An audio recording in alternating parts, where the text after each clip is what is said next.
Simanggurung dari bidang Speak Himaki 2023. Selamat datang di Poki Podcast Himaki. Wah, keren banget ya, sekarang Himaki punya media baru yang gak kalah seru nih dari HiVlog. Karena di Poki ini kita akan membahas mengenai topik-topik menarik yang pastinya sangat signifikan dengan jurusan kita. Baik, di podcast kali ini kita akan membahas mengenai peer group. How do I choose you? Pada siang hari ini kita sudah bersama dengan 3 narasumber kita yang sangat luar biasa. Halo Kak.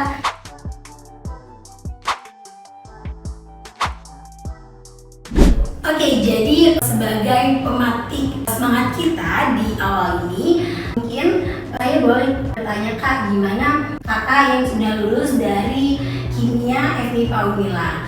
Apakah Kakak ada saran atau kesan buat teman-teman semuanya yang sedang nonton di video ini, kesan-kesan buat kita semua? Mungkin boleh dari Kak Arminda dulu. Oke. Untuk kesan ya, sebenarnya kalau jurusan kimia ini apa ya, dari awal masuk sampai lulus tuh kayak nano-nano gitu loh rasanya. Misalkan nih kalau misalkan semester 2 nih, kan biasanya materinya nggak jauh beda dengan SMA dulu kan. Tapi setelah masuk semester 3, 4 dan seterusnya sampai skripsi itu kayak jauh gitu. Kita lebih belajar lebih dalam lagi, belajar kayak sebelumnya gitu. Jadi kayak banyak ilmu baru gitu sih kalau di kimia. Wah, oke, mungkin selanjutnya boleh dari Kak Dito. Apakah ada kesan-kesan buat teman-teman yang di rumah, terutama buat teman-teman yang sekarang masih menempuh pendidikan di Kimia FMIPA Unila? Kalau dari saya sendiri kesannya sih ya, kalau bisa lulus dari sini bisa dibilang lega ya, karena bisa dibilang kan kalau di kimia itu kalau dari awal saya maba itu salah satu yang berat juga kan, di jurusan kimia ini. Dan ternyata ya setelah saya tempuh dan akhirnya bisa lulus di Kimia FMIPA ini ya bisa terbilang cukup lega lah, karena semua hal yang banyak kata orang susah itu akhirnya bisa terlalui dengan baik. Jadi kalau untuk ya teman-teman semua yang masih kuliah di Kimia FMIPA ya pokoknya tetap semangat aja, pasti bisa semuanya dilalui.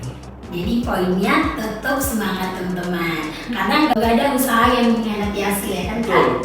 Oke, mungkin yang terakhir dari Kak Dwiki, apakah ada kesan-kesan?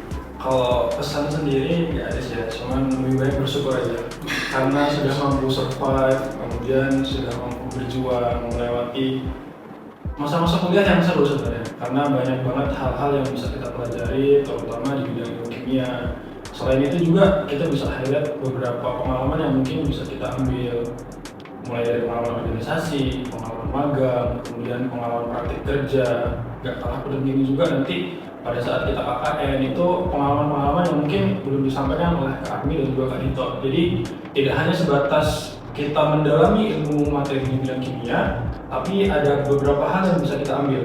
Pengalaman-pengalaman baru, teman baru di luar jurusan kimia yang itu akan menambah nilai value diri kita sendiri. Kalau untuk pesannya buat adik-adik yang hari ini masih berjuang di kimia, saya rasa tetap harus banyakin bersyukur karena banyak orang yang menginginkan posisi kalian saat ini. Kemudian di samping itu pesannya untuk adik-adik, jangan pernah patah semangat, karena kalau kita sudah niat apapun bisa. Wah, jadi intinya kuliah itu nggak susah ya Kak, asal kita nikmatin prosesnya dan enjoy selama masa perkuliahan. Oke Kak, jadi sesuai topik pembahasan kita di podcast kali ini, kita akan bahas mengenai peer group, karena banyak teman-teman dari angkatan 22 dan pastinya angkatan 23 yang masih bingung tentang peer group itu. Kak jelasin tentang apa sih peer group itu, kayak garis besarnya peer group itu apa? Jadi kalau menurut saya peer group itu semacam minat belajar. Jadi kimia itu adalah induknya, tapi di dalam kimia itu sebenarnya banyak sekali hal-hal yang bisa kita pelajari. Salah satu minat belajarnya yaitu ada ilmu kimia fisik, kemudian ada ilmu kimia anorganik, ada ilmu kimia organik sendiri, kemudian ada sama satu lagi analitik. Jadi kalau menurut saya peer group itu adalah minat belajar mahasiswa yang lebih spesifik untuk mendalami ilmu kimia itu sendiri. Kenapa sih harus ada minat belajar itu? Karena seperti yang kita tahu kalau kimia itu kan termasuk ke rumpun ilmu eksak ya. Iya. Nah eksak itu kita perlu yang namanya pengembangan dari segi penelitian. Nah yang namanya penelitian itu ada bidang masing-masing, ada branch-nya, ada bidang yang dibagi lagi. Dari bidang-bidang itu kita bisa membangun penelitian yang disebut sebagai eksaknya itu sendiri. Jadi itulah kenapa kita perlu yang namanya minat belajar dari peer group itu. Dari penjelasan tadi kan ada 5 secara garis besar ya. Kalau dari saya itu lebih ke apa ya, kayak kelompok belajar juga sih sebenarnya. Jadi kita tuh kan dibagi ke 5 macam peer group itu tadi ya, sesuai dengan bidangnya kita. Jadi di situ nanti kita kan pasti kelompokin sama teman-teman sebaya kita kan. Jadi di situ tuh kayak wadah kita untuk belajar bareng-bareng sama mereka sesuai dengan minat topik penelitian kita nanti gitu. Jadi di situ kita tuh bisa kerjasama, bisa saling mendukung, saling kasih motivasi dan sebagainya. Jadi penelitian kita juga bisa berjalan dengan lancar. Wah, kalau boleh tahu Kak Adila ambil peer group apa Kak? Kalau saya peer group organik. Organik. Kalau Kak Adito Saya fisik. fisik. Kalau Kak Adit. Dulu saya kimia nanti. Oke, pertanyaan selanjutnya, kapan sih kita sudah bisa memilih peer group dan mungkin apa aja yang perlu kita persiapkan untuk memilih peer group yang mau kita ambil nanti? Mulai kita awal bisa ngambil peer group itu, setahu saya kalau dulu di zaman saya komunitas itu semester 5. Semester 5. Semester 5 itu udah mulai pemilihan peer group tuh. Dari sekjur itu udah kayak memberikan apa namanya semacam pendaftaran. Jadi ada peer group apa aja gitu kan.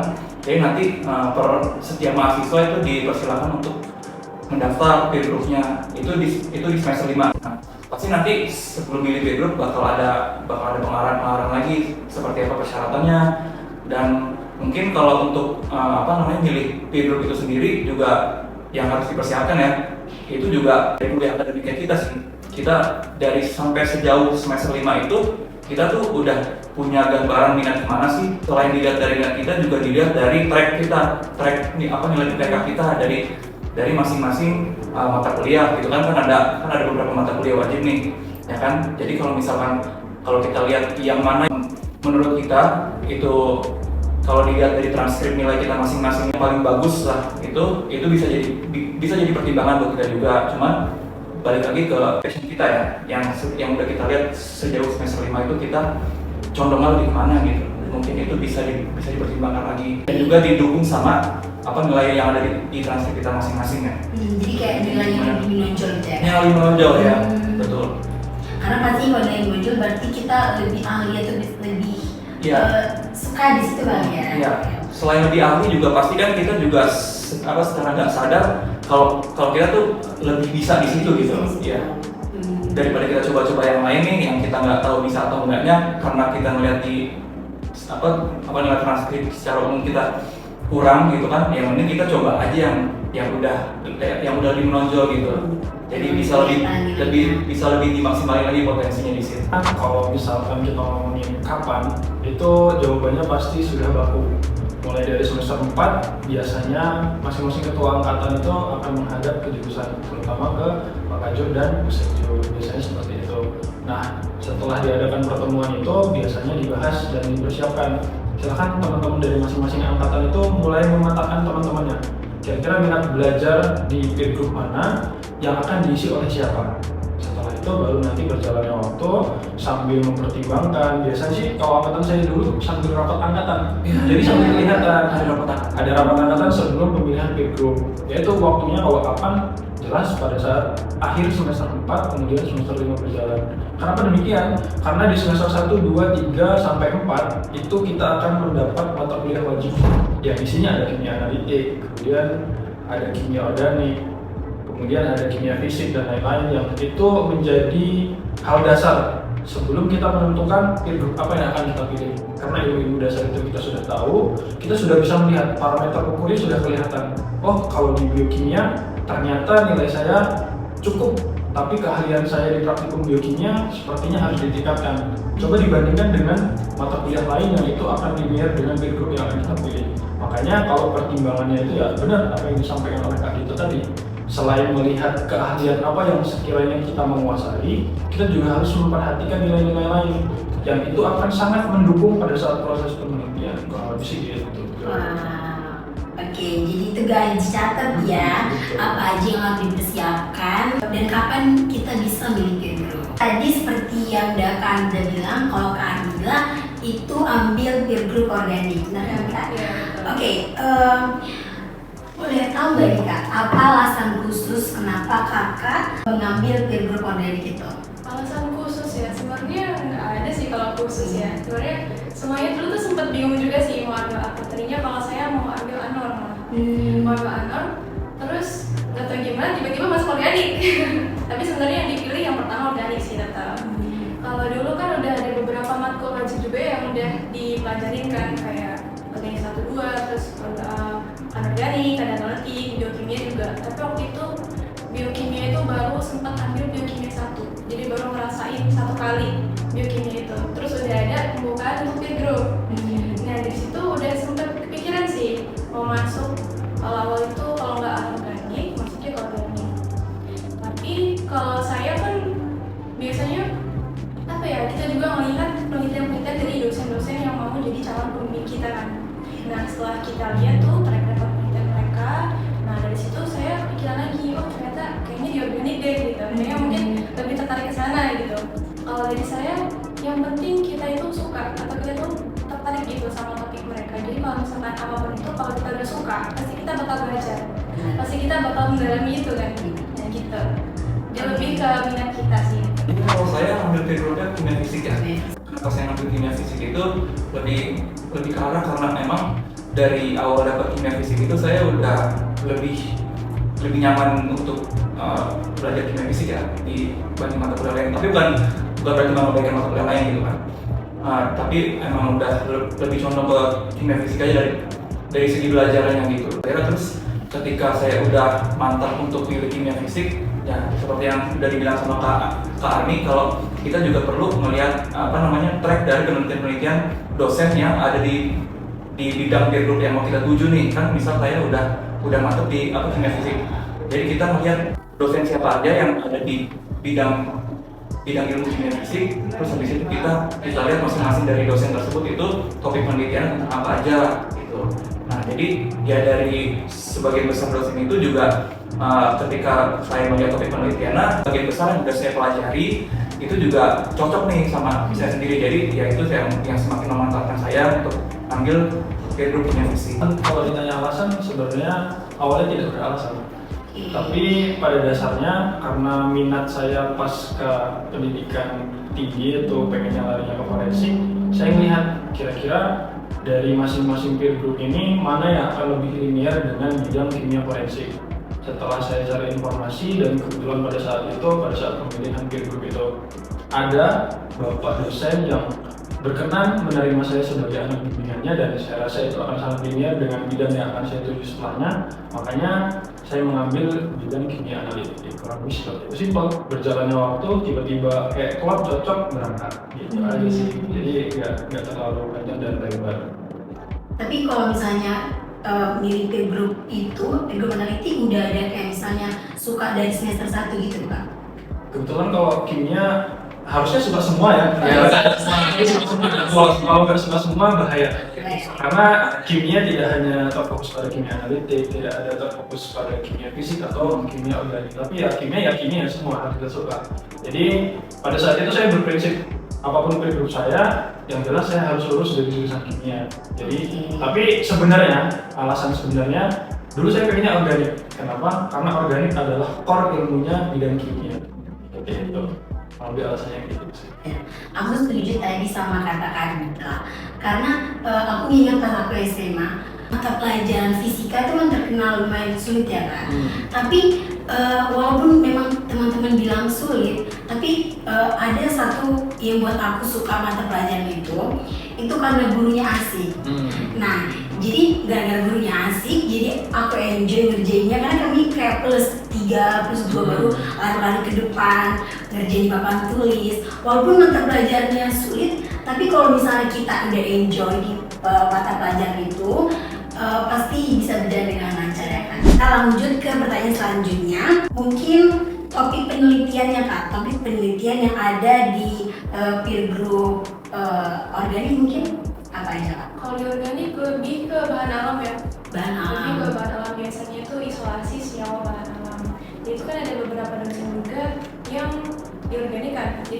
dosen tuh dia punya topik tersendiri, tapi intinya itu tentang isolasi senyawa bahan alam. Jadi setelah kita mengisolasi senyawa dari bahan alam itu, nanti biasanya dilanjutkan ke uji bioaktivitas. Kira-kira senyawa yang kita dapat itu bisa berkhasiat untuk apa? Contohnya untuk antibakteri, anti jamur, anti diabetes, antioksidan, antitoksisitas dan sebagainya. Itu nanti bisa divariasikan sesuai dengan topik penelitian yang mau kita kerjakan.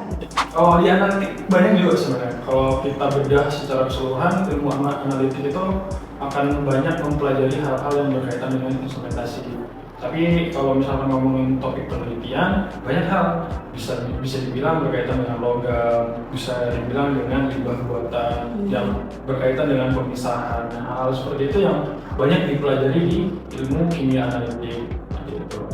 Lebih simpelnya lagi, kalau misalkan permasalahan lingkungan, dan itu kita ngangkat permasalahan lingkungan menjadi topik penelitian yang akhirnya bagaimana solusi yang kita tawarkan untuk mengurangi permasalahan lingkungan. Contohnya pencemaran logam di lingkungan air atau di lingkungan perairan yang itu ilmu kimia bisa masuk di dalamnya. Jadi kita sebagai ahli kimia nanti diharapkan bisa menanggulangi permasalahan tersebut, salah satunya dengan pemisahan logam yang ada di kandungan air tersebut. Kalau topik penelitian dari kimia fisik ya dari sisi masing-masing dosen itu secara garis besar itu topik penelitiannya itu lebih ke arah ke kimia material. Jadi kimia material. Jadi material yang difokuskan ke masing-masing dosen itu istilahnya itu dipertemukan ke satu jalur, itu jalur bioenergi namanya. Nah, jadi dari bioenergi itu ada macam-macam nih cara, entah itu cara mesintesisnya, cara mengisolasi dari biomasanya. Nah, itu nanti pemanfaatan ke bioenerginya itu macam-macam. Ada untuk membuat biodiesel, bioetanol. Selain membuat bioenergi juga ada sebagai inhibitor. Dan inhibitornya itu bisa inhibitor korosi ataupun inhibitor serat. Dan selain itu juga ada pengembangan material di topik penelitian kimia fisik itu sebagai katalis, entah itu katalis homogen ataupun katalis heterogen. Dan itu yang penelitian dari kimia fisik yang ada di jurusan kimia FMIPA yang saya tahu. Oke, jadi untuk kakak-kakak tahu topik pembahasan itu dari mana Kak? Kayak ada kumpul-kumpul untuk kayak misalnya saya mau ngambil peer group organik, yang ambil peer group organik satu angkatan ngumpul dulu bahas gitu ya Kak? Kalau untuk tahu ya, lebih ke kita yang eksplor sendiri sih. Bisa kayak kita sharing-sharing ke kakak tingkat yang lain gitu. Kak, di grup ini gimana sih? Kalau di ini gimana sih? Gitu. Atau kalau kalian memang sudah yakin, misalkan saya mau masuk organik gitu, kalian udah mulai cari calon dosen pembimbing kalian. Bisa langsung kalian temuin ke dosennya. Bapak, Ibu, saya tertarik dengan penelitian Bapak atau Ibu gitu. Terus nanti pasti mereka bakal welcome juga ke kita. Mereka pasti ngejelasin, oh penelitian saya tentang ini. Kalau misalkan kamu tertarik bisa tuh di ini. Atau kalau misalkan kamu memang sudah punya topik yang membuat kamu tertarik gitu ya, langsung aja temuin sama Bapak atau Ibu itu. Mereka pasti bakal welcome. Jadi penting banget deket sama kating juga, bersosialisasi juga penting banget guys. Jadi cari tahu dari berbagai sumber biar pembahasan atau ilmu kalian tentang peer group itu banyak. Mungkin ini beberapa pertanyaan yang sama yang dia diajukan kemarin di sosial media Instagram. Itu apakah bisa kita pindah peer group? Ya, sebenarnya saya nggak maksudnya sejauh saya kuliah belum ada pengalaman ataupun info-info siapa gitu yang pernah pindah peer group gitu. Jadi memang belum eksplor ke sana aja. Cuman mungkin kalau misalkan ada hal-hal yang spesifik yang sangat mengharuskan seseorang untuk pindah peer group mungkin bisa aja ya. Cuman sejauh saya ini cuman tahunya kalau ada orang itu yang pindah dosen pembimbing aja, kita tetap dalam peer group yang sama gitu. Karena ya sejauh saya kuliah belum ada info-info siapa yang pernah pindah peer group, jadi nggak tahu secara detail mekanismenya seperti apa gitu.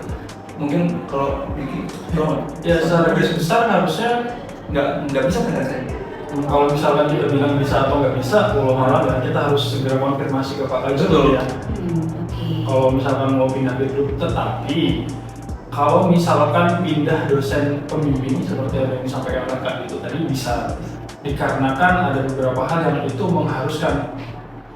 Misal seperti contoh kemarin ya, ada salah satu rekan kami juga, itu salah satu dosen kita kan ada yang meninggal dunia. Nah kebetulan salah satu rekan kami jadi anak bimbingannya. Karena hal itu tadi, makanya anak tersebut dipindahkan pembimbingnya tapi tidak dengan peer group-nya. Oke. Kalau misalnya mau pindah peer group, alangkah nanggungnya kita. Kenapa? Posisinya sudah sangat-sangat tanggung karena sebentar lagi kita sudah mau masuk penelitian, kita sudah harus mau masuk menyelesaikan penelitian dan lain halnya. Kalau misalkan di awal memang tidak yakin dengan peer group tersebut, saya rasa harus mempertimbangkan lebih dalam lagi daripada akhirnya harus pindah peer group. Karena ya benar, selama kurang lebih 4 tahun yang kita kuliah itu nggak ada yang pindah peer group misal dari analitik ke fisik atau fisik ke analitik seperti itu. Itu sih kalau dari saya. Oke, jadi umumnya tuh belum ada ya guys. Umumnya baru ada pindah ganti dosen bimbing. Oke, jadi penting banget untuk milih peer group itu kita udah harus mantapin diri kita dulu. Kita lihat kita tertariknya di mana, kita mau fokusin penelitian kita di mana. Dan nggak boleh banget ikut-ikut temen ya kak ya. Kalau ikut temen jatuhnya nanti seperti air di atas daun talas. Nggak tahu mau kemana ya. Nggak tahu kesana kan bahaya. Karena ujung-ujungnya juga kita juga yang harus survive sendiri, ya kan? Nggak bisa bergantung terus sama teman di sekitar kita. Betul. Kalau saya cerita sedikit boleh kak? Boleh. Kalau sebenarnya alasan aku masuk kimia ini tuh dari saran dari orang tua, tapi bukan berarti nggak mau, tapi memang kayak nanya saran dari orang tua dan teman-teman itu enaknya jurusan apa gitu kan. Dan kebetulan jurusan kimia ini itu adalah saran dari papaku, yang dimana bilangnya sebenarnya bukan jurusan kimia kak, tapi kimia analisis. Kimia analisis, jadi kayak aku mikir kimia analisis berarti masuk kimia analitik kalau menurut aku. Dan emang ngomong sama papa karena mau kayak kerja di mana gitu, di Batam kan. Nah tapi balik lagi di aku tertarik gak di kimia analitik. Jadi intinya teman-teman tetap masih boleh dengar saran dari yang lain-lain, dari orang tua atau teman-teman, tapi tetap fokus sama kemampuan sendiri, sama sukanya di mana. Selanjutnya, dalam menjalankan peer group dan penelitian, apakah ada kendala Kak selama menjalankan penelitian itu dan menekuni peer group yang kakak ambil? Kalau kendala mungkin lebih ke faktor internal sih kalau menurut saya ya. Karena kalau misalkan kita udah mulai masuk lab nih, kan kita harusnya udah tahu dong apa yang kita lakuin di sana. Kita harus pelajari dulu metode penelitiannya. Kalau misalkan kita belum paham sama metode yang mau kita kerjakan, kita pasti bakal bingung sendiri kan? Ya kan? Terus tiba-tiba udah mulai nih, udah mulai kerja, di tengah jalan bingung, abis ini apa ya? Abis ini apa gitu. Jadi kita tuh harus mendalami dulu dasar-dasarnya apa, metodenya yang mau kita pakai gimana. Jadi setelah kita mulai masuk lab, itu udah langsung kerja gitu. Jadi mengurangi kendala-kendala yang kemungkinan terjadi. Jadi udah harus tahu dulu metode yang mau kita lakuin biar jalan berjalan dengan lancar. Kurang lebih sebenarnya sama aja, lebih harus kita dalam dari segi metode. Cuman kalau dari saya sendiri ya, pengalaman pembantuan semua penelitian itu mungkin dari segi satu prosedur yang selalu gagal nih, yang membuat kita nggak bisa ke step yang selanjutnya gitu. Karena kalau misalkan prosedur itu gagal, kita harus stuck di situ terus. Jadi kita gimana caranya supaya di satu prosedur ini punya solusi gitu kan, supaya bisa next stepnya. Salah satu step yang selalu saya gagal itu dari tahap sintesis, termasuk tahap paling krusial nih. Ya mungkin itu ada informasi kalau yang tahap paling sulit itu, yang salah satu tahap paling yang krusial itu adalah tahap sintesis. Jadi sintesis itu termasuk tahap yang penting banget. Jadi kalau misalkan kita nggak bisa untuk maksimal di tahap itu, kita nggak bakal bisa kemana-mana nih, ya kan?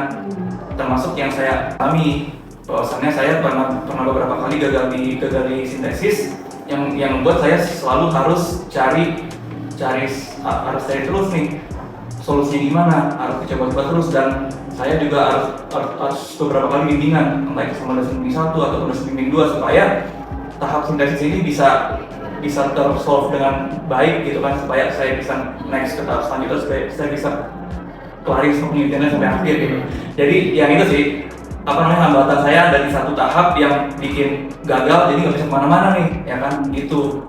Dan itu pun juga nggak sekali gitu, selalu berkali kan udah dicoba ubah metode, tapi masih nggak sesuai juga, ya kan, entah dari segi rendemennya kah yang kurang, atau hasilnya nggak sesuai sama literatur, nah itu jadi bahan kesulitan juga kalau misalkan kita ngajuin bimbingan gitu kan, ini kenapa bisa nggak sesuai ataupun ini kenapa bisa apa hasil kurang gitu. Jadi tahap itulah yang kesulitan lah buat saya selama penelitian itu, salah satunya itu. Gitu sih. Jadi dari Kadito, penelitian Kadito tuh kemarin sulitnya di sintesis ya Kak? Di sintesis salah satu yang membuat kalau misalkan gagal ataupun nggak capek ini hasilnya itu nggak bakal bisa kemana-mana nih, tetap terkumpul aja di situ, tetap stuck di situ karena kan itu yang mau dicoba lagi kan, yang mau diaplikasikan ke step yang lain gitu. Kalau misalkan itu belum berhasil ya kita nggak bisa kemana-mana. Jadi selain kakak bertanya sama dosen pembimbing, kakak pernah diskusi sama teman-teman gimana nih solusinya gitu? Diskusi saya pernah, ya kan. Jadi lebih ke kakak tingkat sih yang udah pernah ya nyoba itu. Kalau misalkan ini metode yang udah saya pakai ini masih gagal juga, kira-kira di bagian mana yang harus saya ubah atau yang seenggaknya bisa saya ubah dikit gitu kan. Nah ya itu mungkin dapat saran-saran juga dari kakak tingkat kalau bisa gini-gini coba. Selama sintesis kita juga perlu kontrol gitu kan, supaya kalau misalkan dari tahap yang di tahap tengah-tengah itu belum berhasil, kita bisa stop dulu supaya nanti kalau misalkan udah sampai di tahap akhir kita nggak rugi banget dari segi waktu gitu lah. Jadi kita masih bisa di tahap tengah perjalanan itu kita masih bisa buat mikirin lagi kalau misalkan entah itu gagal atau berhasil itu. Kalau misalkan di tengah-tengah itu pasti udah bisa kelihatan nih berhasil atau enggaknya gitu. Jadi yang kuncinya mungkin banyak berkomunikasi, tanya sama kakak tingkat, sama dosen kakak tingkat ataupun sama teman sendiri juga. Kalau misalkan dia punya pengetahuan ya bisa kita jadi sharing-sharing gitu. Ini saling memudahkan aja lah. Iya benar. Karena mungkin bakalan sulit guys kalau misalnya kita mencari masalah sendiri, berputar-putar di pikiran sendiri. Jadi perlu banget komunikasi, tanya-tanya sama teman gimana solusinya. Jangan kan itu, kami yang semester 3 aja, sekarang yang kan lagi praktikum literasi, kimia fisik. Jadi kalau misalnya lewat tetes dikit aja udah OD tuh ngulang lagi gitu kan, habisin waktu gitu. Jadi banyak belajar juga ya Kak ya. Mungkin untuk tips dan trik, apakah ada Kak dari kakak-kakak untuk memilih peer group? Mungkin juga tadi udah kita bahas ya Kak. Boleh ada lagi nggak Kak nih? Kalau misalkan tips dan trik ya, tips dan trik kayaknya nggak terlalu banyak sih. Cuman pertama jelas kesadaran diri. Kita harus punya kesadaran diri yang tinggi. Kira-kira minat belajar kita, kira-kira penelitian yang akan kita ambil di masing-masing peer group atau peer group pilihan kita itu sesuai nggak dengan apa yang selama ini kita pelajari, hal-hal dasar. Itu dulu pertama. Kemudian tips berikutnya, kira-kira kita bisa klop atau tidak dengan dosen yang akan menjadikan kita sebagai anak bimbingannya. Ada mahasiswa yang merasa nggak klop. Itu balik lagi ke individu. Kenapa? Individu itu harus jadi orang yang benar-benar bisa klop. Kemudian di samping itu kita harus juga memilih teman-teman yang sekiranya bisa jalan bareng dengan kita. Itu jadi salah satu faktor yang sangat penting. Bagaimana dukungan moral dari teman-teman, dukungan semangat, bantuan dari teman-teman penelitian kita itu akan menjadi hal yang sangat penting. Karena kalau kita sudah masuk di laboratorium, itu kerjanya memang kerja sendiri, tapi alangkah lebih asik dan alangkah lebih kelihatan vibes-nya kalau misalkan kerjanya bareng-bareng. Kalau merasa kerja sendiri itu nanti jadinya kayak individualis banget. Makanya tips dan triks yang sangat penting untuk memilih teman gitu. Di samping itu ya kembali lagi minat belajar kita mulai di mana. Terus menyesuaikan dengan apa yang mau kita capai. Fokus belajar kita di sebelah mana, di bagian apa, dan itu yang harus kita dalami gitu. Kalau tips dan triksnya sih mungkin kayak gitu. Oke, keren banget. Catat sih teman-teman. Udah banyak banget nih sama Dwi tadi udah sama ya. Mungkin saya mau nambahin aja sih kalau misalkan terkait cari info seputar penelitian dosen itu, kalau saran saya itu cari sedini mungkin gitu sih. Terkait semua penelitian dosen mau itu di peer group apapun, dari 5 peer group itu, pokoknya semua penelitian dosen yang ada di kimia ini harus dicari semuanya sedini mungkin. Mau kita nggak mau ke biokim kan tetap kita harus cari infonya, yaitu supaya kita bisa mulai memetakan diri kita, ya kan, sebelum kita lanjut ke semester yang lebih tua lagi nih, kita bisa lebih memetakan diri lebih awal nih, kita mau ke depan mau fokusnya kemana aja, ya kan? Entah itu kita mau ke fisik, ke honor ataupun ke biokim gitu kan, ataupun yang lain-lainnya. Jadi bisa dimantapkan dari awal lagi. Dan juga setelah kita udah cari info yang udah dari awal banget nih, kita bisa cari dosen-dosen yang mulai kita mau nih gitu kan, supaya semuanya tuh bisa lebih cepat aja sih, bisa lebih cepat, bisa lebih satset aja gitu sih. Mungkin itu aja. Oke, kalau dari Kak Dito sama Kak Diki, ada nggak sih udah ketemu dosen yang disukai tuh dari semester berapa? Kalau misalkan dosen yang benar-benar disukai ya, Iya. itu kalau saya pribadi itu ketemunya di sekitar semester 2. Karena semester 1 itu biasanya anak-anak mahasiswa baru masih kepikiran, oh kayaknya saya nggak cocok nih di jurusan ini, kayaknya saya kecemplung nih di jurusan ini, kayaknya lebih cocok saya masuk ikatan dinasnya, kayaknya saya lebih cocok masuk STAN dan lain sebagainya. Biasanya kalau mahasiswa semester 1 atau semester 2 tuh pikirannya masih seperti itu. Jadi semester 1 sama, saya juga mengalami hal yang demikian dulu semester 1, baru masuk semester 2 di mana saya sudah mulai belajar kimia analitik 1 waktu itu ya. Kimia analitik 1. Nah, di situ saya sudah mulai ngerasa kayak, oh kayaknya ini passion gue banget gitu, kimia ini gitu. Jadi kalau ditanya kapan ya mulai semester 2, cuman berjalannya waktu sambil saya belajar semester 3. Betul kita semester 3 online ya? Iya, Mulai semester 2. Mulai semester 2.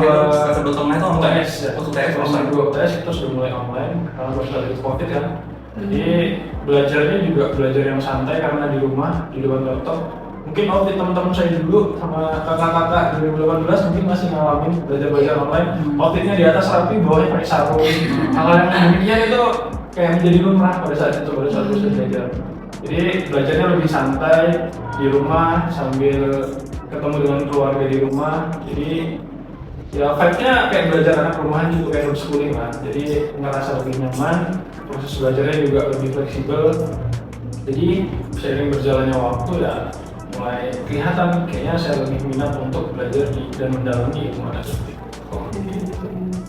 Kakak ambil kimia analitik di semester berapa mulainya? Saya mulai analitik 1 semester 2. Semester 2 sudah dapat kimia analitik 1, semester 3 analitik 2, semester 4 analitik 3. Jadi pada saat itu sebelum saya ngambil dan mantap untuk milih analitik sebagai peer group tujuan saya sudah belajar dari mulai tingkatan paling dasar di kimia analitik 1, analitik 2, dan analitik 3. Jadi saya benar-benar mantap untuk memilih kimia analitik sebagai tujuan saya melakukan penelitian. Oke, mungkin ada perbedaan ya di angkatan 22 karena ada RSC, jadi kimia analitik, kimia organik itu semester 1. Oh betul, karena pada saat itu kalau nggak salah 2021 atau 2022 ya, kita ada sedikit pergeseran kurikulum. Jadi mata kuliahnya yang semula ada yang itu mata kuliah pilihan, jadi mata kuliah wajib. Kemudian dapat materi mata kuliah wajibnya itu dimajukan, artinya yang seharusnya kimia analitik 1 itu zaman angkatan kami di semester 2 itu dimajukan ke semester 1. Karena apa? Karena diharapkan di semester 5, 6, 7 itu mahasiswa lebih banyak fokus untuk berkarir di luar, itu mendukung salah satu program MBKM. Jadi pada saat itu seperti itu, kampus merdeka. Jadi diharapkan di semester 5, 6, 7 itu teman-teman mahasiswa banyak yang ikut kegiatan di luar, seperti contohnya membangun desa, kemudian magang bersertifikat, kemudian pertukaran pelajar. Dan yang diharapkan mahasiswa dapat menunjang IKU universitas. Jadi diharapkan karena berkarir di luar itu juga mendorong mahasiswa untuk lebih aktif di kegiatan-kegiatan lain, dan itu akan mengembangkan minat pasca pendidikan tinggi dari masing-masing mahasiswa. Gitu harapannya. Jadi nggak apa-apa lah ya teman-teman, semester 1 kita udah dibantai, udah sakit-sakit dahulu, bersenang-senang kemudian. Jadi di semester 5, 6 dan seterusnya kita udah bisa mulai enjoy sama ini program-program kampus merdeka yang seru-seru. Sekedar informasi kalau PMM juga udah buka tanggal 30 Oktober kemarin. Juga ada pertanyaan lagi Kak.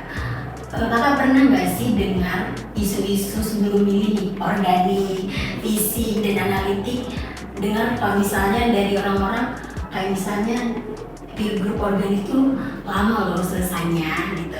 Atau kayak Sih, juga. kayaknya udah ada ya sih sebenarnya. Jadi itu yang bikin mungkin kakak goyah dan kayak mundur gitu mau ngambil peer group itu karena isu-isu itu. Gimana tanggapan kakak? Kalau dari saya sebenarnya untuk waktu lebih ke waktu penelitian kan itu ya, kenapa? Sebenarnya itu balik lagi ke diri kita sendiri sih. Jadi mau apapun peer group kita, itu kan kita pasti bakal pelajari lebih dalam dulu kan sebelum kita masuk ke lab untuk penelitian. Jadi di situ kita harus tahu dulu dasar-dasarnya gimana. Jadi waktu kita kerja tuh langsung gitu, nggak ada bingung-bingung lagi. Itu yang pertama. Yang kedua, kalau misalkan kita udah dapat nih, oh saya masuk organik, berarti saya harus belajar lagi sendiri tentang organik itu untuk memperdalam dasar-dasar materi yang udah kita dapat di bangku perkuliahan. Nah kalau udah itu, yang penting kita tuh yakin sama diri kita. Motivasi diri itu butuh banget sih. Kita udah milih, terus kita udah masuk ke peer group itu, mau nggak mau kita harus selesaikan. Nah kalau misalkan kan kadang-kadang ada ya yang tiba-tiba di tengah jalan hilang motivasi atau jenuh, itu bisa kalau kita apa ya punya circle atau teman-teman yang bisa membantu kita atau komunikasi di dalam teman sebimbingan itu bagus, itu bisa kita saling bantu dengan mereka. Jadi jalan bareng-bareng terus bareng gitu. Bisa itu. Jadi fondasi semangat awal itu benar-benar harus kuat ya kak? Iya betul. Jadi nggak terkecoh lagi sama omongan-omongan orang, bisa bilang organik susah lama. Jadi tetap semangat di setiap prosesnya. Ya walaupun pasti ada kendala ya kak, di tengah-tengahnya pasti ada. Tapi asalkan fondasi kita tuh tujuan kita udah kuat di peer group itu, pasti bisa berjalan dengan baik ya kak. Iya. Sebenarnya nggak lama juga sih kalau misalkan kita udah tahu nih apa yang kita lakuin, terus kita yakin sama diri kita tahu kita pasti bisa gitu kan. Terus kita tuh telaten ngerjainnya. Namanya organik kan kita banyak kerja sama senyawa bahan alam ya. Senyawa bahan alam itu kan dipengaruhi sama lingkungan mereka. Jadi kalau di organik tuh kadang tuh lebih ke untung lingkungan juga. Kan kalau organik lebih ke isolasi senyawa bahan alam ya. Kita bekerja dengan makhluk hidup. Hidup juga kalau udah lama-lama ditinggal nggak dikerja-kerjain kan dia bisa ada kerusakan mungkin, atau mungkin senyawa yang kita dapat cuma sedikit, atau mungkin aktivitasnya berkurang, itu kan bisa jadi kendala juga. Jadi kalau misalkan kita udah mulai mengerjakan sesuatu di penelitian kita, itu harus diselesaikan, jangan ditinggal lama-lama ya. Itu organik biasanya kayak gitu sih kendalanya. Karena bakal berpengaruh ya waktu Iya, berpengaruh di hasil kita. Jadi harus tekun guys, jalanin dari awal sampai akhir ya. Ya, dan itu nggak cuma di organik ya, kan juga sama ya. Sama. Kalau udah mulai tuh harus selesaiin kan, jangan sampai ditinggal di tengah jalan gitu, soalnya sayang. Iya. Mungkin saya nggak ngalamin ya teman-teman yang ada di organik atau di Yuki yang notabene itu jadi momok menakutkan karena penelitian yang lama. Itu sebenarnya hanya permainan sugesti. Saya rasa nggak ada penelitian yang tarafnya S1 itu lebih dari 2 tahun. Itu yang harus kita sadari. Sedangkan kita masuk mendapat peer group itu di semester 5. Kalau kita hitung secara logika, semester 6, 7, dan 8. 5 kita hitung, oke lah 5, 6, 7, 8. Itu kan 4 semester, artinya 2 tahun. Jadi saya rasa dalam waktu kurang lebih 2 tahun untuk menyelesaikan penelitian itu harusnya sudah selesai. Benar apa yang disampaikan Mbak Adi tadi, kalau kita tekun dan ulet. Jadi ya walaupun saya nggak mengalami teman-teman yang ada di organik dan biokimia, saya rasa nggak ada deh, nggak sampai kayaknya kalau misalkan penelitiannya itu benar-benar sampai 2 tahun atau lebih. Kalau setahun itu kalau untuk teman-teman yang di organik dan biokim lumrah ya Mbak ya, kurang lebih seperti itu. Karena memang penelitiannya berkaitan dengan bahan alam dan itu memang harus dirawat seperti anak sendiri karena gampang kontaminasi seperti itu. Nah, mungkin teman-teman yang lama menyelesaikan penelitian itu karena memang belum beruntung aja, belum beruntung mendapat tema dan topik penelitian yang itu tadi balik lagi ke awal tadi, harus dirawat dengan penuh kasih sayang, harus dilakukan dengan ulet dan telaten, kemudian harus rajin, harus setiap hari ditengokin apa yang dikerjakan. Seperti itu, hal-hal yang seperti itu yang sebenarnya jadi momok untuk kita. Kenapa? Ya itu tadi balik lagi masalah sugesti. Kalau misalkan kita benar ngerjain itu sesuai dengan prosedur kita, kalau kita memang benar-benar ngerjain itu sesuai dengan target yang sudah kita tetapkan di awal, harusnya paling lama 1 tahun, 1,5 tahun yang benar-benar selesai. Seperti itu. Beda halnya dengan teman-teman yang ada di analitik, karena tenarnya di kita di jurusan kimia ini, kalau misalnya di peer group analitik itu, wah peer group yang paling gampang lulusnya. Padahal enggak, sebenarnya semuanya sama, tergantung bagaimana kita menyikapi. Kalau kita menyikapinya dengan benar dan pasti, ya itu akan sesuai dengan apa yang kita lakukan. Baik lagi tadi, kalau misalkan kita di analitik main dengan data juga, kita nggak bisa salah-salah kan? Kenapa demikian? Karena data yang kita olah itu banyak, hampir sama dengan teman-teman yang ada di organik dan biokimia. Mereka bermain dengan enzim mungkin, dengan anak-anaknya yang biasa disebut mikroba dan lain sebagainya. Hal-hal yang seperti itu, ya itu tadi balik lagi ke pribadi. Tapi saya rasa setiap dosen yang ada di jurusan kimia, seperti yang saya katakan di awal tadi, tidak mungkin melebihkan dari 2 tahun itu, karena sempat saya dengar pembicaraan dengan beberapa ibu dosen bahwasanya paling lama itu ya 2 tahun atau 4 semester itu. Kenapa bisa lulusnya lebih dari 8 semester? Mungkin memulai penelitiannya itu dari semester 7 atau semester 8 baru mulai. Karena di semester 5 dan 6 fokus mengerjakan praktik kerja lapangan yang notabene itu kerjanya juga di lab. Nggak praktik kerja lapangan di luar. Jadi karena ngerjain PKL di lab kurang lebih 1 tahun baru dapat hasilnya, baru seminar PKL, belum seminar usulnya, belum seminar hasilnya. Seminar hasil kan nanti ya, terus seminar usulnya belum malas-malasannya. Tadi seperti itu. Jadi kalau misalkan lama enggaknya, ya tergantung menyikapinya aja sih sebenarnya. Oke, jadi lama atau enggaknya balik ke pribadi masing-masing lagi. Intinya kuncinya itu harus tekun ya Kak. Tapi memang ada beberapa dosen beberapa yang waktu penelitiannya itu 1 tahun gitu, memang karena prosedurnya banyak, ngerjainnya harus ditinggal misal 2 minggu inkubasi baru dikerjain lagi. Ya, itu hal-hal yang belum pernah saya. Kalau fisik, ya sebenarnya nggak spesifik ke fisik aja sih, terus secara umum aja. Mungkin satu poin saya tambah kalau misalkan untuk menyikapi yang kayak gitu tuh, yang penting kalau misalkan mau penelitian cepet, ya satu poin yang saya tambah itu hubungan sama dosen sih, betul. Ya kan, hubungan dosen itu harus tetap dijaga, pokoknya harus maintain, ya kan. Selama penelitian itu hubungan sama dosen nggak boleh putus. Saya di grup bimbingan Bu Ilin ya, itu tiap minggu ada yang namanya pertemuan diskusi itu untuk ngebahas progres. Jadi supaya kita tuh tetap terjalin komunikasinya. Dari apa yang kita kerjain itu selalu terreport gitu loh. Jadi apapun yang kita kerjain itu udah tersampaikan ke dosen. Jadi semuanya itu bisa dapet nih solusinya kalau misalnya kita butuh gitu loh. Jadi menjalin hubungan terus dengan dosen sama penelitian itu udah nggak putus-putus. Itu supaya kita bisa maintain dari pekerjaan penelitian kita juga. Apapun step yang udah kita jalanin itu harus ke-report dengan sesuai dengan waktu yang ditentukan. Itu ya supaya kita bisa perjalanan pekerjaan penelitian kita itu bisa berjalan secara sistematis dari awal, pertengahan sampai akhir gitu. Itu gunanya Komunikasi ya. intinya komunikasi dengan dosen supaya apapun yang diarahkan sama dosen yang sesuai dengan prosedur itu sejalur gitu, ya kan. Jadi nggak ada ini kan yang di prosedur ini nggak ada kok kayak gini ya. Itu kan bisa menimbulkan salah paham ya, miskom gitu kan, yang bisa menghambat nih, ya kan. Kitanya udah ngelakuin ini tapi nggak diketahui sama dosen kita. Nah itu yang jadi masalah juga, yang menghambat penelitian kita gitu kan. Itu jadi gunanya kita setiap pekerjaan kita di lab itu selalu kita report.